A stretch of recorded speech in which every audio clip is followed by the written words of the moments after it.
నమస్తే. నిన్న తెలంగాణ భవన్లో దీక్షా దివాస్ తర్వాత కేటీఆర్ ప్రెస్ మీట్ పెట్టి మాట్లాడినటువంటి మాటలు చూస్తూ ఉంటే బరాబర్ తెలంగాణ సచివాలయం ఉన్నటువంటి రాజు విగ్రహాన్ని తీసేసి అక్కడ తెలంగాణ తల్లి విగ్రహాన్ని పెడతాం. ఇప్పటివరకు పెట్టింది కాంగ్రెస్ తల్లి విగ్రహాన్ని, మేము మాత్రం రాజీవ్ గాంధీ విగ్రహాన్ని తీసేసి పక్కా తెలంగాణ తల్లి విగ్రహాన్ని పెడతామంటూ నిన్న సవాల్ విసిరారు. అదేవిధంగా ఇక తెలంగాణకు విలన్ కాంగ్రెస్ అంటూ కొన్ని కామెంట్ చేశారు. మాట్లాడే ప్రయత్నం చేద్దాం. ప్రస్తుతం మనతో పాటు అధికార Congress party fisheries corporation chairman మెట్టు సాయి కుమార్ అన్నారు.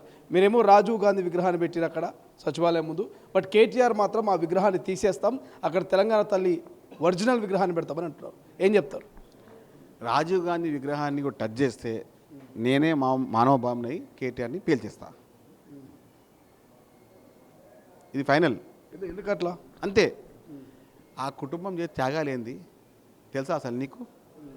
దుర్మార్గుడా, తెలంగాణ ఉద్యమ సమయంలో నీ ఇంట్లో నుంచి ఒక బొట్టు కూడా నీళ్ళు పడలేదు. ఆ కుటుంబాలు ఇందిరాగాంధీ, రాజీవ్ గాంధీ దేశం చనిపోయారు. దుర్మార్గుడా, వాళ్ళ గురించి మాట్లాడే నైతిక హక్కు కూడా నీకు లేదు. ఇలాంటి చిల్లర వ్యవస్థలు, చిల్లర మనుషులు వాళ్ళ గురించి మాట్లాడే అర్హత లేదు. రాజీవ్ గాంధీ గురి విగ్రహాన్ని టచ్ చేస్తే చెప్తున్నాను, నేనే మానవ భావనై పేల్చేస్తా కేటీఆర్ని.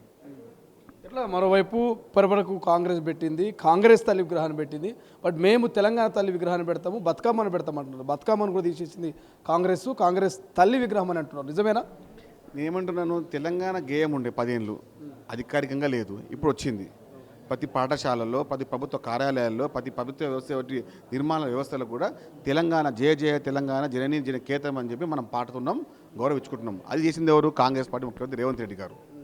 తెలంగాణ తల్లి విగ్రహాన్ని సచివాలయం అంటే మన రాష్ట్ర నిర్మాణం అయ్యే వ్యవస్థ నుంచి అక్కడ నుండి ఆ స్ఫూర్తి రావాలని చెప్పి ఆ నడిబొడ్డున పెట్టినది నిర్మాణం ఎవరు పెట్టినారు?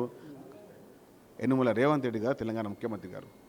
ఈ రెండు ఒక తెలంగాణ వాదాన్ని, తెలంగాణ నినాదాన్ని ఎవరు మర్చిపోదని చెప్పి ఈ గేయాన్ని, ఈ విగ్రహాన్ని మనం అధికారికంగా నిర్వహించుకొని చేస్తూ ఉంటే గత 10 ఏళ్ళు మీరు గాదపనులు దొబ్బిర్రా?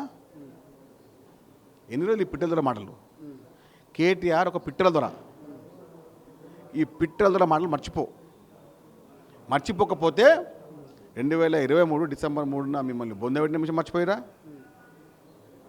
పార్లమెంట్ ఎన్నికల్లో మీరు బొందబెట్టిన మధ్య మర్చిపోయారా?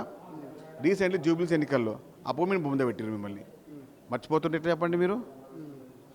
కేటీఆర్కి మతిస్తమించింది. రేపు లోకల్ బాడీ ఎన్నికల్లో ప్రజలు ఆశీర్వదిస్తారనే నమ్మకం ఉందేమో బీఆర్ఎస్కి. నేనేమంటున్నాను, ఈ దెబ్బకుతో బీఆర్ఎస్ పార్టీ కేల్కతం దుకాన్ బంద్. సర్పంచ్ ఎన్నికల ద్వారా బీఆర్ఎస్ పార్టీ కేల్కతం దుకాన్ బంద్. వారు రేపు ఏ ఎన్నికల్లో పోయినా కూడా తెలంగాణ ప్రజానికం వారిని బొందబెట్టేస్తుంది. యావత్ తెలంగాణ ప్రతి గ్రామాలు బీఆర్ఎస్ పార్టీని వద్దనుకుంటున్నాయి. ఎప్పుడైతే టీఆర్ఎస్ బీఆర్ఎస్ అయిందో అప్పటి నుంచి వారి యొక్క బర్బాది స్టార్ట్ అయింది. ఎప్పుడైతే ఒక చిన్న ముచ్చట శ్రీశైలం గారు తెలంగాణ ఉద్యమం కోసం, తెలంగాణ యొక్క నిర్మాణం కోసం టీఆర్ఎస్ పార్టీ పుట్టినది వాళ్ళు అంటున్నారు కదా. ఎందుకు టీఆర్ఎస్ బీఆర్ఎస్ అయింది? తెలంగాణ వాదాన్ని చంపిర్రు, తెలంగాణ ఉద్యమకారులను హింసపెట్టిర్రు, తెలంగాణ కళాకారులను అవమానపరిచిర్రు, తెలంగాణ ప్రజా సంఘాలను అవమానపరిచిర్రు, తెలంగాణ అమరుల కుటుంబాలని 1200 మంది చనిపోతే 584 మంది చనిపోయారని చెప్పి అధికారంగా చెప్పారు. దీనికైనా దుర్మార్గం ఉందండి? గత 10 ఏళ్ళు తెలంగాణ అమరుల కుటుంబాలని పట్టించుకున్న పాపాన పోయిరా దుర్మార్గులు. అరే, అధికారం రాగానే నై తెలంగాణ అన్న వాళ్ళని పక్కన కూర్చోబెట్టుకొని రాజరికం చేసినటువంటి వ్యవస్థ మీది. తెలంగాణ గీతాన్ని, తెలంగాణ తల్లి విగ్రహాన్ని అధికారికంగా తీసుకొచ్చిన ఘనత యనుమల రేవంత్ రెడ్డి గారిది, కాంగ్రెస్ పార్టీది. కేసీఆర్ సచ్చుడో తెలంగాణ వచ్చుడు అనే నినాదంతో చావు నోట తలకాయ పెట్టి కేసీఆర్ తీసుకొచ్చిండు. కేసీఆర్ ఈ 3 పదాలు లేకపోతే తెలంగాణ రాష్ట్రం అనేది ఆవిర్భవించేది కాదట్టు నిన్న కేటీఆర్ బీఆర్ఎస్ నాయకులు చెప్తున్నారు. వాస్తవం అనుకోవాలా? నేను ఏమంటున్నాను, మీరు అదే మాట మాట్లాడుతున్నప్పుడు మీ నాయనే కదా అసెంబ్లీ సార్ చెప్పింది. సోనియా గాంధీ గారి ఇనిషియేటివ్ వల్లనే తెలంగాణ వచ్చింది, సోనియా గాంధీ గారు ఇవ్వకపోతే తెలంగాణ రాదు అన్న మాటలు ఎవరన్నారు? మీ నాయనే కదా కల్వకుంట్ల చంద్రశేఖర్ రావు. కేసీఆర్ అనే పదం, కేసీఆర్ అనే వారు, కేసీఆర్ అనే బీఆర్ఎస్ నాయకుడు, కేసీఆర్ అనే అప్పటి ముఖ్యమంత్రి, కేసీఆర్ అనే ఒక వ్యక్తి అసెంబ్లీ సాక్షిగా సోనియా గాంధీ గారి ఇనేటివ్ లేకపోతే తెలంగాణ రాబోదు అని చెప్పిన వ్యవస్థ మర్చిపోయినారా దుర్మార్గులారా మీరు?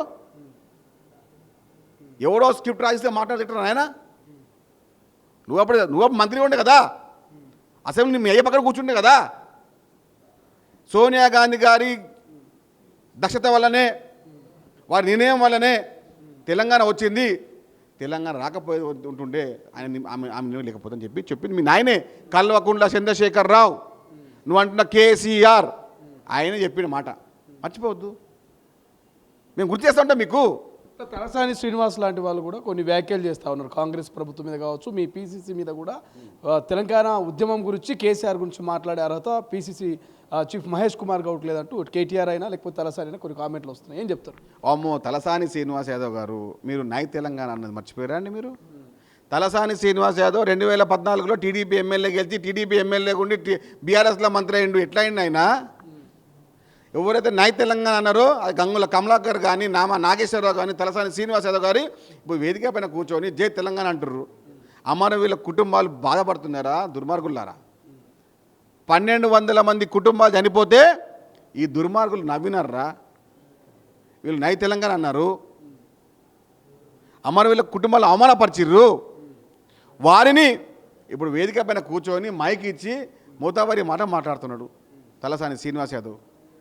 ఈయన బీఆర్ఎస్ పార్టీ ఈయన పుట్టిండా? టీఆర్ఎస్ పార్టీ పెంచింది ఈయన నేనంటూ మాట్లాడుతున్నాడు. ఈయన ఎప్పుడుండే అక్కడ తెలంగాణ వాదం కీలకం సంబంధము.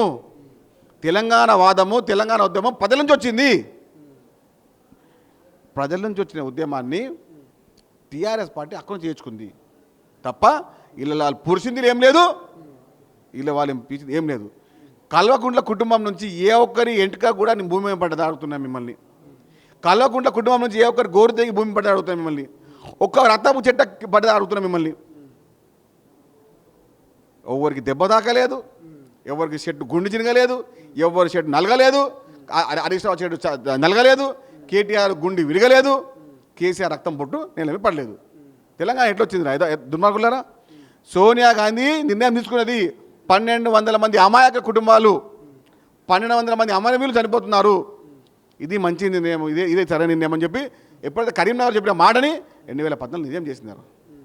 కరీంనగర్ ఎన్నికల సభ చెప్పినారు మీ కళ నెరవేరుస్తాం అని చెప్పి. ఆ మాట ప్రకారంగానే తెలంగాణ ఏం జరిగింది. దీనికి తెలంగాణ ఉద్యమానికి, తెలంగాణ దేశ దివాత్కి తెలంగాణ ఏర్పడే సంబంధమే లేదు. 2009లో అదే తెలంగాణ కావాలని చెప్పి 2001లోనే కాంగ్రెస్ పార్టీ అడిగింది మా శ్రీశైలం గారు. అది అన్ని రికార్డ్స్ ఉన్నాయి, ఆ రికార్డ్స్ ఉన్నాయి. తెలంగాణ సంబంధించిన 39 మంది ఎమ్మెల్యేలు మాకు సపరేట్ తెలంగాణ కావాలని చెప్పి సోనియా గాంధీ గారికి 2001 సంవత్సరంలో చెన్నారెడ్డి గారి నేతృత్వంలో అప్పుడు ఒక వినతిపత్రం ఇవ్వడం జరిగింది. అప్పుడే పుట్టిందా టీఆర్ఎస్ పార్టీ పుట్టింది? అప్పుడు పుట్టలేదు కదా. అరే ప్రొఫెసర్ జయశంకర్ని అవమానించింది ఎవరు? ఇదే బీఆర్ఎస్ పార్టీ కదా, ఇదే కేసీఆర్ కదా. అదేవిధంగా శ్రీకాంతాచార్య తల్లిని అవమానించింది ఎవరు? అన్ని కుటుంబాలని, అమరుల కుటుంబాలను అవమానపరిచి ఇప్పుడు ముచ్చట్లకు వచ్చి మురిపాలు మాట్లాడి కలబొల్లి మాట్లాడి ముస్లిం కన్నీరు కాటువంటి దుర్మార్గులని తెలంగాణ ప్రధానికం నమ్మబోదు. సో ఇది మొత్తం మీద రాజీవ్ గాంధీ విగ్రహాన్ని టచ్ చేస్తే మానవ బాంబునై పేల్చేస్తా అంటూ కూడా ఇక మెట్టు సాయి కుమార్ చెప్తున్నటువంటి పరిస్థితి. చూద్దాం ఏం జరుగుతుంది. బట్ విగ్రహాల మధ్య ఇటు అధికార పార్టీ అటు ప్రతిపక్షం మధ్య ఒక వార్ అయితే నడుస్తుంది. దీక్షా దివాస్లో కేటీఆర్ అదేవిధంగా బీఆర్ఎస్ పార్టీ నాయకులు చేసిన కామెంట్స్ కొత్త సోషల్ మీడియాలో చర్చనీయాంశంగా మారినటువంటి పరిస్థితి. కెమెరా పర్సన్ అజయ్తో శ్రీశైలం, తొలి వెలుగు, గాంధీ భవన్. అసలైన తొలి వెలుగు. ఫాలో వాట్సాప్ @తొలి వెలుగు official.